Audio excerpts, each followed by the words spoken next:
آج کا مسلمان قرآن سے کتنا دور ہو گیا ہے۔ بہت سارے ایسے مسلمانوں کی تعداد ہے جو قرآن نہیں پڑھے ہوئے، ناظرہ تک بھی نہیں پڑھے ہوئے، اور بہت سارے ایسے بھی ہیں جو قرآن پاک ناظرہ پڑھا ہوا ہے لیکن صحیح نہیں پڑھا ہوا، مجہول پڑھتے ہیں، مخارج کا ان کو علم نہیں ہے، ٹھیک وہ نہیں پڑھتے، تجوید کے ساتھ نہیں پڑھتے۔ اور بہت سارے ایسے ہیں ناظرہ قرآن پڑھا ہوا ہے اور تجوید کے ساتھ بھی پڑھا ہوا ہے، لیکن وہ ترجمے کے ساتھ 2 آیات 4 آیات روزانہ کی بنیاد پر 1 رکوع وہ نہیں پڑھتے۔ اور بہت سارے ایسے حفاظ کرام بھی ہیں جو رمضان المبارک کے مہینے سے چند دن قبل وہ قرآن پڑھنا شروع کرتے ہیں، پھر رمضان میں جو تراویح میں قرآن سنانا ہوتا ہے صرف اسی کو پڑھتے ہیں،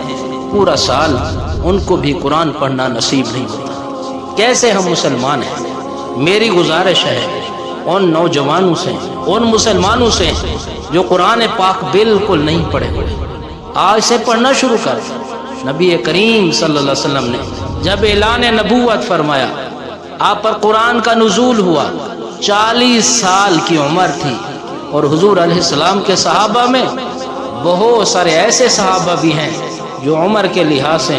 حضور سے بڑے تھے، لیکن انہوں نے قرآن پاک کو سینے کے اندر جگہ دی، قرآن کو سینے کے اندر محفوظ کیا، اور پھر قرآن پاک کو سمجھنے کے لیے اللہ اکبر کبیرہ نبی کریم صلی اللہ علیہ وآلہ وسلم سے بار بار آیات قرآنیہ کو سمجھا کرتے تھے، حالانکہ ان کی عربی زبان تھی، لیکن پھر بھی حضور صلی اللہ علیہ وسلم سے قرآن پاک کو سمجھتے ہیں۔ اس لیے جو پڑھے ہوئے نہیں ہیں وہ قرآن پاک کی تلاوت شروع کر دیں، قرآن پاک کو پڑھنا شروع کر دیں، اپنے امام مسجد کے پاس، عالم دین کے پاس کوئی حافظ قرآن ہو، اچھی تجوید کے ساتھ پڑھا ہوا ہو، اس کو 15-20 منٹ اس سے لیں، 15-20 منٹ اس کو دیں، قرآن پاک کو پڑھنا شروع کر دیں۔ اللہ تبارک و تعالی 1 سال کے اندر آپ کا قرآن تجوید کے ساتھ انشاءاللہ مکمل ہو جائے گا۔ اور جو قرآن پاک ناظرہ پڑھے ہوئے ہیں، ٹھیک پڑھے ہوئے ہیں، ان سے گزارش ہے کہ قرآن پاک ناظرہ پڑھا ہے، آپ نے ٹھیک پڑھا ہے تو ترجمے کو بھی روزانہ 2 آیات 4 آیات لازمی پڑھا کر، پتہ تو چلے قرآن میں اللہ نے کیا کیا احکامات اتارے ہیں، کیا پیغام بھیجا ہے، کیونکہ عربی زبان میں ہے۔ آپ عربی میں قرآن دیکھ کر پڑھیں، ترجمہ نہ پڑھیں، تلاوت کا ثواب، قرآن کی زیارت کا ثواب، بہت اجر ہے، لیکن قرآن کیا کہہ رہا ہے، کیا پیغام اللہ نے بھیجا ہے، اس کا آپ کو پتہ بھی نہیں چلے گا۔ ایسے جیسے کوئی کسی دوسری زبان میں آپ کی طرف کوئی خط بھیجتا ہے، انگلش میں خط بھیجتا ہے، تو آپ کسی اسکول میں جائیں گے جو انگلش میں ماہر ہو اور انگلش بولنا لکھنا جانتا ہو، اس سے پوچھیں گے بھائی یہ کیا لکھا ہوا ہے، کیا مطلب ہے اس کا۔ اور اگر کوئی آپ کی طرف خط بھیجتا ہے اور آپ اس کو صندوق میں رکھ دیں، اور وہ آپ کا دوست یا آپ کا والد یا آپ کا بھائی وہ آئے اور آپ سے پوچھے وہ خط پڑھا تھا، آپ کہ نہیں میں نے پڑھا نہیں، لیکن برکت کے لیے میں نے رکھ دیا تھا،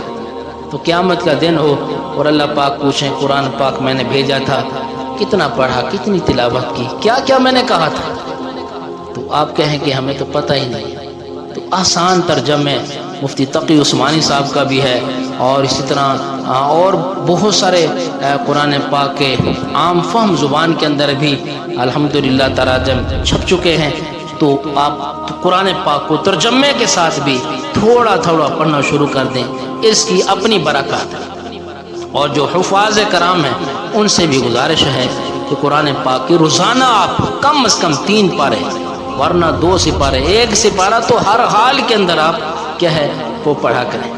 قرآن پاک کی تلاوت کیا کریں، بار بار اس کو پڑھا کریں۔ اگر آپ نے قرآن پاک کو روزانہ پڑھا